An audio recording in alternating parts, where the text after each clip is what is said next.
तो इस नए साल के उपलक्ष्य में आप सभी का बहुत बहुत हार्दिक एवं स्वागत है हमारे इस चैनल पे।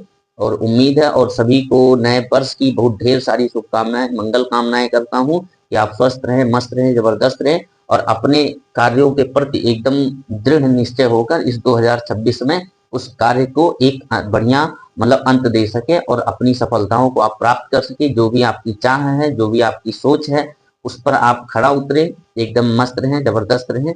हम यही मनोकामनाएं करेंगे आपके लिए, सदैव करते रहें और करते रहेंगे। तो चलिए हम शुरुआत करते हैं। आज जो वृत्त की बात किए थे कि आज हम वृत्त शुरू करेंगे।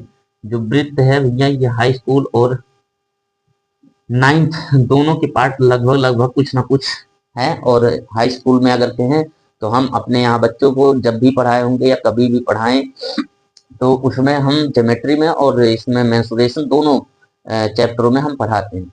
तो उम्मीद है कि आप इस सर्कल की जो कॉन्सेप्चुअल चीजें हैं उनसे वाकिफ होंगे। अगर हमसे पढ़े होंगे, कभी समझाए होंगे, बताए होंगे, नहीं पढ़ाए बताएं, तो जितना आपके लिए मोस्ट मतलब सफिशियंट है, ज्यादा जरूरत है जिस चीज की, उस चीज को हम यहाँ पे डिलीवर करेंगे। आप ध्यान पूर्वक पढ़िए उन सभी चीजों को, मस्त रहिए, स्वस्थ रहिए, जबरदस्त रहिए। और आज ये सर्कल की क्लास रहेगी और जितनी भी सारी चीजों को हम बता सकते हैं यहाँ पे बताएंगे। एकदम बढ़िया डिटेल से नहीं जाएंगे क्योंकि बहुत ज्यादा डीप जाने की जरूरत नहीं है। बहुत ज्यादा डीप जाने का मतलब ये है कि कम से कम हफ्ता 10 दिन का समय केवल सर्कल पढ़ने में लग जाएगा। सर्कल के 0 पॉइंट से लेके और एकदम मोस्ट हाईएस्ट लेवल तक जाने में कम से कम 8 से 10 दिन का टाइम लगता है। तो उतना टाइम हम नहीं दे सकते हैं और ना ही आपके पास उतना टाइम है, क्योंकि एक महीना आपके पास पूरा जनवरी है और 15-17 दिन उसमें फरवरी में है। यानी कि आप यूं कहें तो 45 से 48 दिन का आपके पास टोटल समय है और इन्हीं समय में सभी विषयों को आप रिपीट करेंगे, रिवीजन में लाएंगे। तो इससे बढ़िया है कि किसी एक टॉपिक को डिटेल से ना पढ़ के आप सभी विषयों को जितना आप डिटेल से पढ़े उन सभी को रिवीजन जरूरी है, उनका रिवीजन कर लिया जाए। तो उसी के नजर से हम ये काम शुरू किए। फिर से एक बार कोशिश कर रहे हैं, तैयारियां आपकी बरकरार रहें।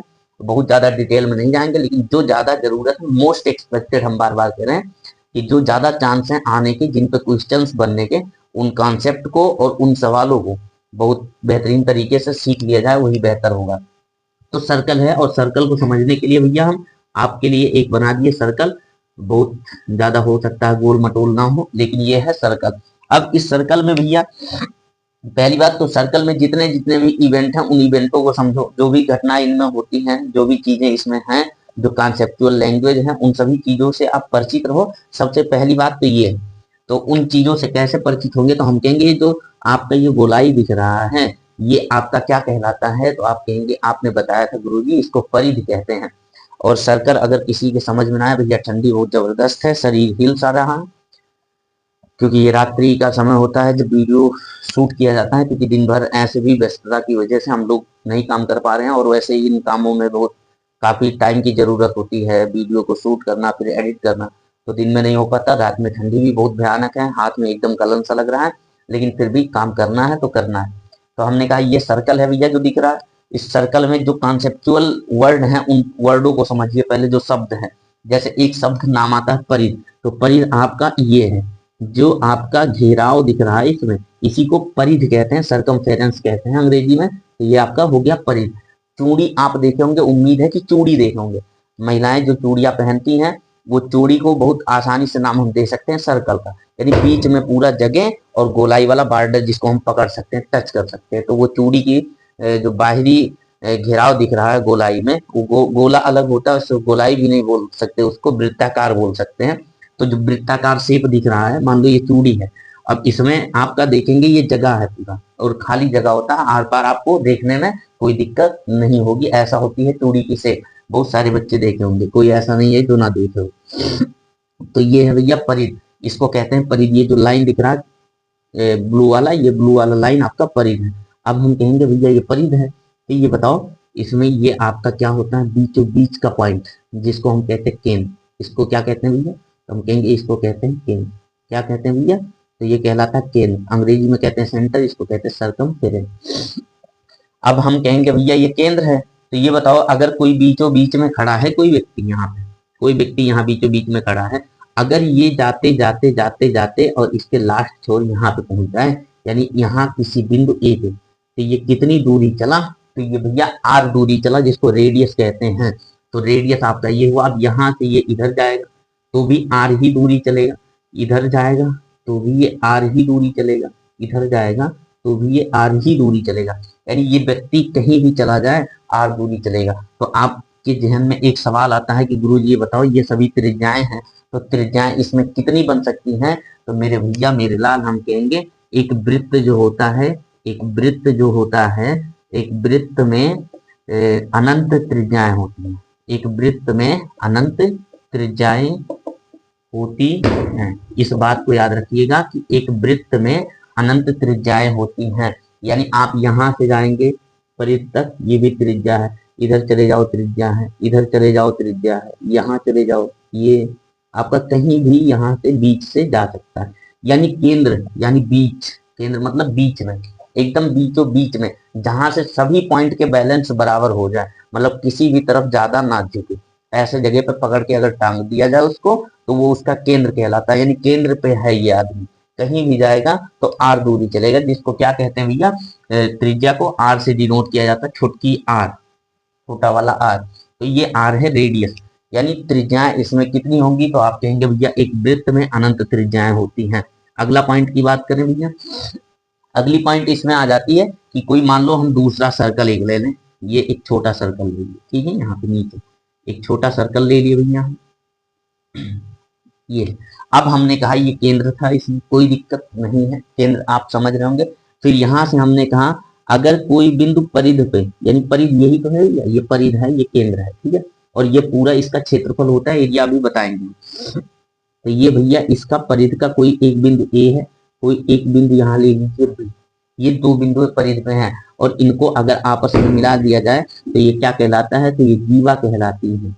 ये क्या कहलाती है भैया? जीवा कहलाती हैं। तो जीवा भी बहुत सारी हो सकती हैं, ऐसे इधर से ये है ना, ऐसे कई बिंदुएं हो जाएंगी, कई बिंदुएं हो जाएंगी इधर उधर, और दो बिंदुएं जैसे मिलेंगी परिध पे, उनको मिलाने वाली रेखा जीवा कहलाती है।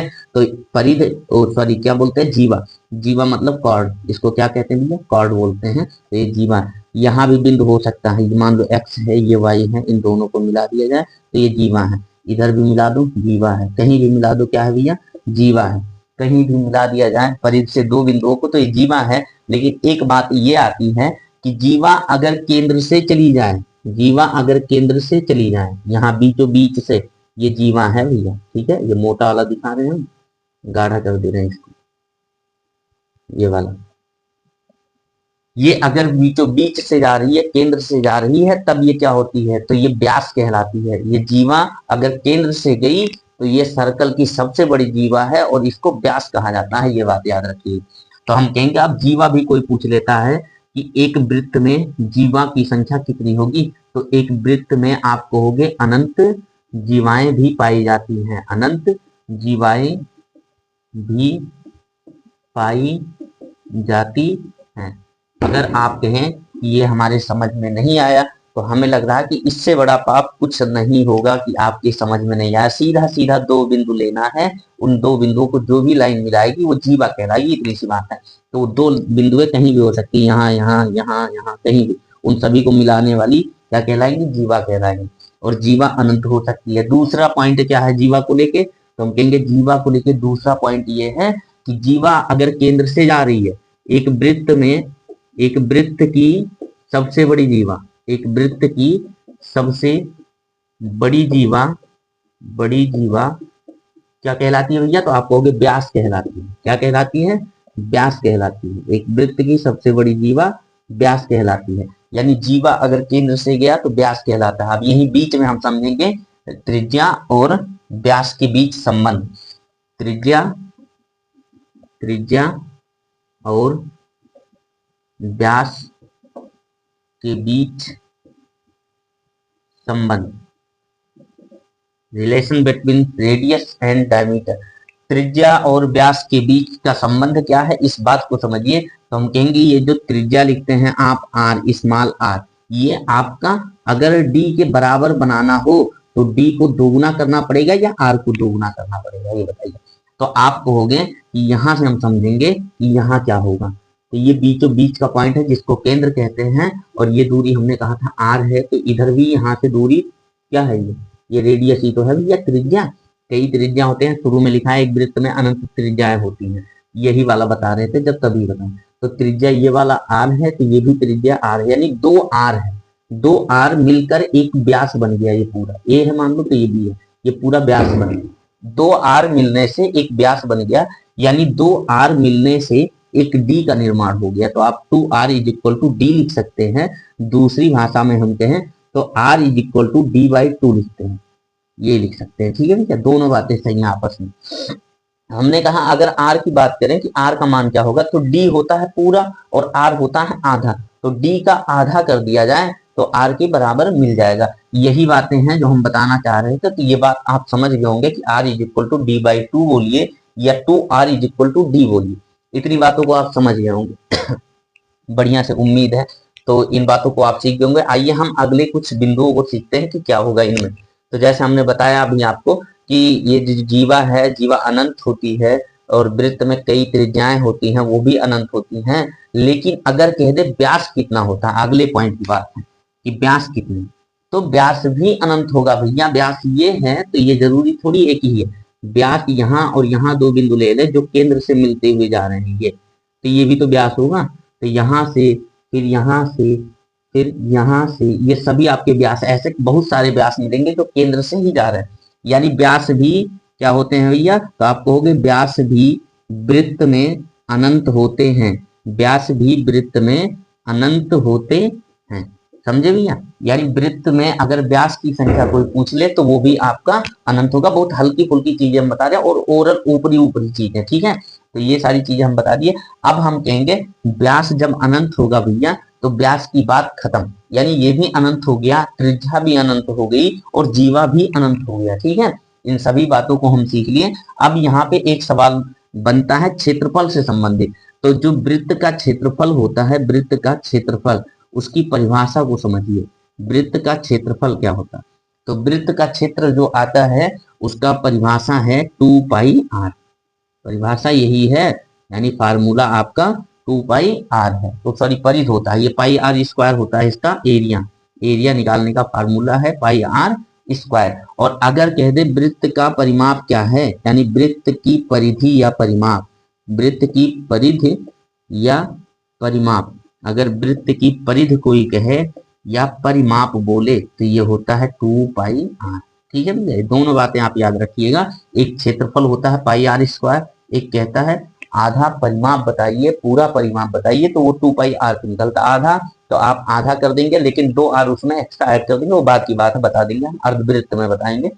तो ये परिध सॉरी ये परिध का पूरा जितना भी डिस्टेंस होगा वो डिस्टेंस बताएगा ये 2 पाई r। और ये इसके एरिया की कितना एरिया, ये जो पार्ट आप देख रहे हैं इसमें, यानी जितना भी पार्ट इस बॉर्डर के अंदर बन रहा है, ये पूरा पार्ट, ये पूरा पार्ट आपका क्या कहलाता है भैया, तो ये वृत्त का क्षेत्रफल कहलाता है। क्या कहलाता है ये, तो वृत्त का क्षेत्रफल यही कहलाता है।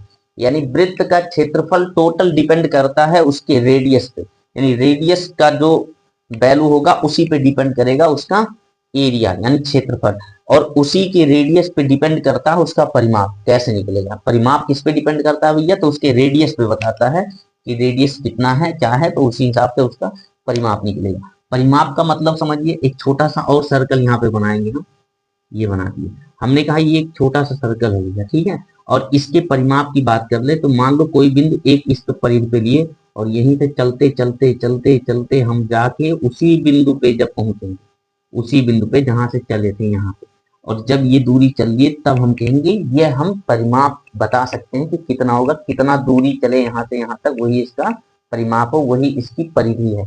यानी वृत्त का परिधि हो या परिमाप, यही बाहरी किनारे पे चल दिया जाए और परिमाप से, परिधि या परिधि 2 बार लिख दिए हैं, यहाँ पे परिमाप करिए, क्या करेंगे यहाँ पे परिमाप। जो परिमाप है ये परिमाप लिखा भी है कि परिमाप का मतलब परि मतलब बाहर से, माप मतलब नापना या मापना, तो वही है बाहर से मापना, बाहर से चल के माप लो कितना है ये डिस्टेंस, वही इसका परिमाप हो जाएगा, परिधि हो जाएगा। तो इतनी बातें आप समझ लेंगे, बहुत छोटी छोटी बातें, इनका कोई बहुत विशेष उपयोग नहीं है, लेकिन एग्जाम के व्यू से इन सभी बातों का ध्यान रहना बड़ा इंपॉर्टेंट होता है। जैसे आपकी ये दोनों बातें हो गई है ना, और ये दोनों बातें हो गई। ऐसे ऐसे जब आपको ये भी पता होगा, सवाल में पूछ लेता है, जो छोटे छोटे सवाल बनते हैं कि बताइए एक वृत्त में कितनी जीवाएं खींची जा सकती हैं, एक वृत्त में कितनी त्रिज्याएं खींची जा सकती हैं, इन सभी बातों को। तो उम्मीद है कि आप इन सभी बातों को सीख गए होंगे और बढ़िया से सीखे होंगे। तो आगे हम चलते हैं कि अगला क्या हम सिखाएंगे। तो जो बातें सीखे उसके आगे की जो बातें हैं वो भी इसी वक्त हम बताएंगे, उनको भी सीख लो। एक सर्कल है, मान लो ये कोई जैसा भी बने, टेढ़ा आड़ा जो भी है चल जाएगा काम। तो ये आपका वृत्त है। अब वृत्त के केंद्र पे एक बात और होती है, एग्जाम के व्यू से हम बता रहे हैं, याद रखिएगा। बहुत टोटल डीप नहीं जाएंगे, बहुत डिटेल से नहीं बताएंगे। जितने पे क्वेश्चन बने हैं और जितने पे ज्यादातर क्वेश्चन बनते हैं, मैं उन्हीं चीजों को एक्सप्लेन करके बता रहा हूँ कि इस पे अगर क्वेश्चन बनेगा तो आपका ये हो जाएगा, यानी इस चीज की जानकारी रहेगी तो क्वेश्चन कर ले जाएंगे, ये हमारा टारगेट है। तो हमने कहा भैया एक केंद्र है जो इस सर्कल का, इस पे एक बात बनती है कि बताइए इस पे कोण कितने डिग्री का बनता है। कोण है ना, कोण कितने डिग्री का बनता है। सर्कल का केंद्र जो है वो कितने डिग्री का कोण बनाता है पूरा, तो आप कहोगे एक सर्कल का केंद्र 360 डिग्री पे डिपेंड करता है। यानी अगर हम कहें ये कोई, मान लो ये अंगूठा हमारा, मान लो प्रकार है, प्रकार का कोना है ये, और ये पेंसिल है मार्कर हमारा। तो यहाँ से जब हम आर्क लगाते हैं तो एक दूरी 360 की ऐसे पूरी चलते हैं 360 डिग्री, तब जाके एक सर्कल बनता है। तो वही कोण आपका जो होता है वो 360 डिग्री का होता है। कितने डिग्री का होता है भैया, 360 डिग्री का। या इसी में थोड़ा सा हम घड़ी को शामिल कर दें, घड़ी किसको शामिल कर दें भैया, घड़ी। घड़ी से समझिए आप, हमने घड़ी शामिल किया। मान लो ये वॉच है, क्या है ये, वॉच है भैया, घड़ी है। क्या है भैया ये, मान लिया गया कि ये घड़ी है। अगर ये घड़ी है तो आप लिखा पाएंगे यहाँ पे 12, यहाँ पे 3, यहाँ पे 6 और यहाँ पे 9। बीच में भी 1 2 है ना, 4 5 7 8 10 11 ऐसे लिखा, ये भी मिलेगा। यानी 12 घंटे की जो घड़ी है पूरा ये 12, एक से 12 से चलेगा 1 पे तो 1 घंटा, 1 से चलेगा 2 पे पहुंचेगा 2 घंटा, 2 से चला 3 पे 3 घंटा, 3 से चला 4 पे 4 घंटा, 4 से 5 पे 5 घंटा, 6 पे 6 घंटा, 7 पे 7, 8 पे 8, 9 पे 9, 10 पे 10, 11 पे 11 और 12 पे पहुंचा फिर 12 घंटा। यानी 12 घंटे की ये क्लॉक होती है, पूरा एक राउंड लगाएगी। केंद्र पे एक बात और होती है, एग्जाम के व्यू से हम बता रहे हैं, याद रखिएगा। बहुत टोटल डीप नहीं जाएंगे, बहुत डिटेल से नहीं बताएंगे। जितने पे क्वेश्चन बने हैं और जितने पे ज्यादातर क्वेश्चन बनते हैं, मैं उन्हीं चीजों को एक्सप्लेन करके बता रहा हूँ कि इस पे अगर क्वेश्चन बनेगा तो आपका ये हो जाएगा, यानी इस चीज की जानकारी रहेगी तो क्वेश्चन कर ले जाएंगे, ये हमारा टारगेट है। तो हमने कहा भैया एक केंद्र है जो इस सर्कल का, इस पे एक बात बनती है कि बताइए इस पे कोण कितने डिग्री का बनता है। कोण है ना, कोण कितने डिग्री का बनता है। सर्कल का केंद्र जो है वो कितने डिग्री का कोण बनाता है पूरा, तो आप कहोगे एक सर्कल का केंद्र 360 डिग्री पे डिपेंड करता है। यानी अगर हम कहें ये कोई, मान लो ये अंगूठा हमारा, मान लो प्रकार है, प्रकार का कोना है ये, और ये पेंसिल है मार्कर हमारा। तो यहाँ से जब हम आर्क लगाते हैं तो एक दूरी 360 की ऐसे पूरी चलते हैं 360 डिग्री, तब जाके एक सर्कल बनता है। तो वही कोण आपका जो होता है वो 360 डिग्री का होता है। कितने डिग्री का होता है भैया, 360 डिग्री का। या इसी में थोड़ा सा हम घड़ी को शामिल कर दें, घड़ी किसको शामिल कर दें भैया, घड़ी। घड़ी से समझिए आप, हमने घड़ी शामिल किया। मान लो ये वॉच है, क्या है ये, वॉच है भैया, घड़ी है। क्या है भैया ये, मान लिया गया कि ये घड़ी है। अगर ये घड़ी है तो आप लिखा पाएंगे यहाँ पे 12, यहाँ पे 3, यहाँ पे 6 और यहाँ पे 9। बीच में भी 1 2 है ना, 4 5 7 8 10 11 ऐसे लिखा, यही मिलेगा। यानी 12 घंटे की जो घड़ी है पूरा ये 12, 12 से चलेगा 1 पे तो 1 घंटा, 1 से चलेगा 2 पे पहुंचेगा 2 घंटा, 2 से चला 3 पे 3 घंटा, 3 से चला 4 पे 4 घंटा, 4 से 5 पे 5 घंटा, 6 पे 6 घंटा, 7 पे 7, 8 पे 8, 9 पे 9, 10 पे 10, 11 पे 11 और 12 पे पहुंचा फिर 12 घंटा। यानी 12 घंटे की ये क्लॉक होती है, पूरा एक राउंड लगाएगी। मान लो ये एक छोटी सी मोटी सी होती है सुई ना, थोड़ा मोटी दिखती है जो घंटे वाली सुई होती है, तो वो एक सुई हम बना दिए। ठीक है, ये एक सुई है जो घंटे वाली सुई है, बहुत कलाकारी नहीं है। तो एक सुई हम बना दिए, घंटे वाली सुई है, इसको आर्स में आप समझेंगे। ठीक है, ये घंटे वाली सुई है। अगर ये हम कहें एक चक्कर पूरा लगाती है, यहाँ से ऐसे 12 से चलना शुरू की, 1 2 3 4 5 6 7 8 9 10 11 12 है ना, ऐसे यहाँ पे फिर पहुंच गई 12 पे। तो कितने डिग्री चली और कितना समय चली ये बताइए। तो आप कहेंगे ये पूरा 12 घंटा यहीं से चली थी और यहीं पे पहुंच गई, तो ये 12 घंटा चली। कितना घंटा भैया, 12 घंटा। कितना घंटा चला ये, 12 घंटे का चक्कर लगाइए 12 घंटा। ठीक है, ये 12 घंटे का चक्कर लगाइए और इस 12 घंटे के चक्कर लगाने से एक सर्कल का निर्माण हुआ। एक सर्कल का निर्माण हुआ तो ये 12 घंटे से कितने डिग्री का कोण बना भैया? ये 360 डिग्री का कोण बना। अब आ गई होगी समझ में बात। और यहीं पे घड़ी के भी थोड़े से कॉन्सेप्ट क्लियर हो जाएंगे, इसलिए घड़ी हम सोचे थे कि बाद में बताएंगे, तो यहीं पे बता दे रहे हैं। तो हम कहें भैया कि एक जो घड़ी होती है, घड़ी घड़ी क्या होती है? घड़ी। घड़ी की सुई, घड़ी की सुई यानी ब्रैकेट में लिख दो घंटे वाली, है ना, घंटे वाली जो आवर्स में चलती है। घड़ी की सुई घंटे वाली 12 घंटे में एक चक्कर पूरा लगाती है। 12 घंटे में एक पूरा चक्कर लगाती है जो 360 डिग्री का कोण बनाती है। कोण बनाती है। एक जो घड़ी होती है उसकी घंटे वाली सुई 12 घंटे का चक्कर लगाती है और 360 डिग्री का कोण बनाती है। यहाँ से आपकी घंटे और मिनट, मिनट और घंटे के बीच जो सुइयों के बीच जो कोण बनता है उस कोण को भी पूछ लेता है।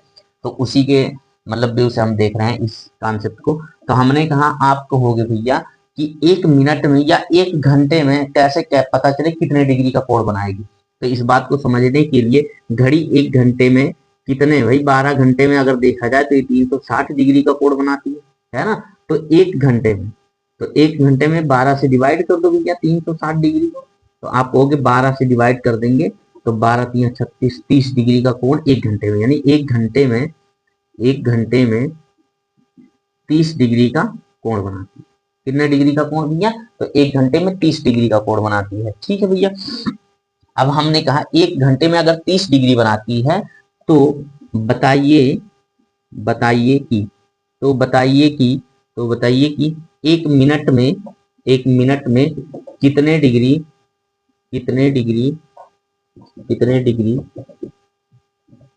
का कोण बनेगा। ये आपसे क्वेश्चन पूछ लेता है। ठीक है भैया।